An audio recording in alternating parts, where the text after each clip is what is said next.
Benar saja, ketika wanita itu tiba di laboratorium rahasia perusahaan, ia mendapati Sony tak terluka dan terkurung di sana. Sang dalang yang merasa kehadiran pria itu sebagai penghalang, diam-diam mengirim robot tempur untuk mengepung dan menghabisinya. Saat mobil melaju kencang, pintu baja terbuka, memperlihatkan ratusan robot pembunuh. Satu persatu mereka lompat ke mobil pria itu. Melihat ini, ia langsung memacu mobilnya dengan kecepatan tinggi. Meskipun ia berhasil menghancurkan semua robot, mobil mewahnya hampir hancur total. Tepat saat ia hendak pergi, sebuah robot yang masih hidup menyerangnya.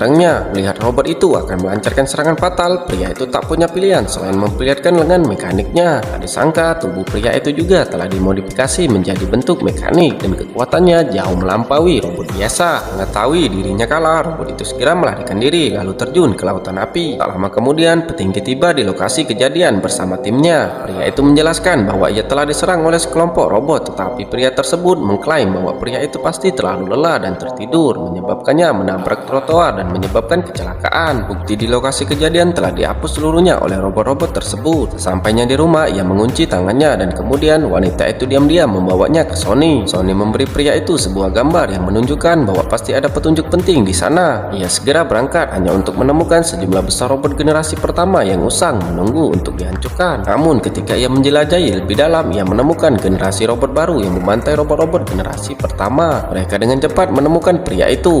Kemudian semua robot bergegas menujunya, yang segera melompat ke sepeda motornya dan melarikan diri. Ia melaporkan situasi tersebut kepada petinggi, tetapi petinggi tersebut masih tidak mempercayainya. Tak lama kemudian ia menyesali ketidaktahuannya karena banyak robot berhati merah bermunculan di jalanan. Mereka telah melanggar hukum alam, dapat melukai orang sesuka hati dan bahkan melancarkan serangan besar-besaran, mencoba merebut kantor polisi setempat. Tak lama kemudian umat manusia dan robot terlibat dalam perang epik. Ketika pria itu dan rekannya tiba di markas robot, mereka mendapati markas itu dijaga oleh robot-robot yang tak terhitung jumlahnya. Mereka menyimpulkan rahasia itu ada di dalam gedung, jadi mereka diam-diam masuk melalui saluran ventilasi, berharap menemukan para petinggi dan bertanya apa yang sedang terjadi. Namun ketika mereka sampai di sana, mereka menemukan bahwa para petinggi telah dibunuh oleh robot-robot itu. Nyawa mereka melayang di barat laut. Saat itu juga sebuah entitas cerdas muncul di layar. Itu adalah kecerdasan buatan terhebat yang dikembangkan oleh umat manusia, yang meramalkan bahwa polisi manusia pada akhirnya akan menghancurkan bumi dan dengan demikian berusaha menyelamatkan dengan caranya sendiri, membatasi semua manusia pada domestik untuk mencegah bencana. Untuk menghancurkan AI sepenuhnya, pria itu menemukan kapsul serum buatan khusus dan menggunakan lengan mekaniknya berhasil mencapai pusat gedung. Tanpa sepatah kata pun ia menyuntikkan serum ke dalam kapsul. AI kemudian terdiam sepenuhnya. Krisis kemanusiaan akhirnya dapat dihindari.